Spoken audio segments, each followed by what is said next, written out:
নরেন্দ্র মোদী যখন দেখলেন যে বিপদ, ডোনাল্ড ট্রাম্পকে কোনোভাবেই বাগে আনা যাচ্ছে না, তখন তিনি চীনে গেলেন। আমরা যদি একটু ভারত এবং চীনের পারস্পরিক সম্পর্কের দিকে তাকাই, তাহলে একটা অদ্ভুত বিষয় লক্ষ্য করব। আমরা দেখি যে দেখেন, পৃথিবীতে প্রায় 7 ভাগ মানুষ এই এশিয়াতে বাস করে, তার মধ্যে 280 কোটি মানুষের বাস এই দুইটা দেশে।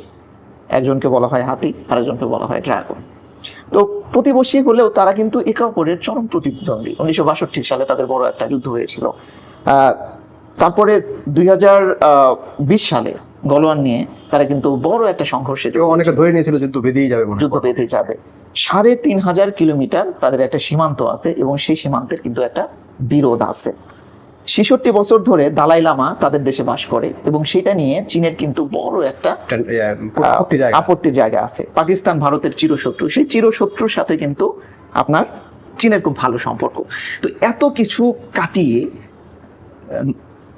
নরেন্দ্র মোদী চীনে গিয়েছেন।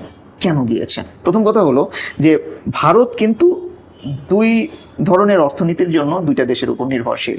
সে রপ্তানির জন্য ভীষণভাবে নির্ভরশীল যুক্তরাষ্ট্রের উপরে, আবার আমদানির জন্য তারা কিন্তু ভীষণভাবে নির্ভরশীল চীনের উপরে। যদিও চীন তাদের জন্য একটি শত্রু ভাবাপন্ন রাষ্ট্র, কিন্তু বিলিয়ন ডলারের তাদের বাণিজ্য, 127 কোটির বাণিজ্য তাদের মধ্যে হয়, যার মধ্যে 113 কোটি বাণিজ্য আমদানির। এবং যে আমদানিগুলো না করলে নেয়, ভারতের অর্থনীতি ধসে যাবে সেই আমদানি যদি ইন্ডাস্ট্রির ক্ষেত্রে কনজিউমার মার্কেট তো আছেই। তো সব মিলিয়ে আসলে অনেকটা গ্যারা করে পড়ে নরেন্দ্র মোদী ভারতে গিয়েছিলেন। কিন্তু ভারতে গিয়ে আসলে খুব বেশি চীনে গিয়েছিলেন, এবং চীনে গিয়ে খুব বেশি যে লাভ হয়েছে বলে মনে হয় সেটা ভারতের লোকজনও কিন্তু মনে করছে না। কারণ চীন থেকে আসার পরপরই আমরা একটা নিউজ দেখলাম যে পাকিস্তান, যেটা তার সবচেয়ে বড় শত্রু, তার সাথে 21টা চুক্তি করেছে, এবং $75 বিলিয়ন একটা বাণিজ্য চুক্তি তার মানে খুব বেশি যে এইখানে তার কোনো একটা অর্জন হয়েছে তা না। তবে খানিকটা মার্কিন প্রেসিডেন্টকে ভরকে দেয়া গেছে।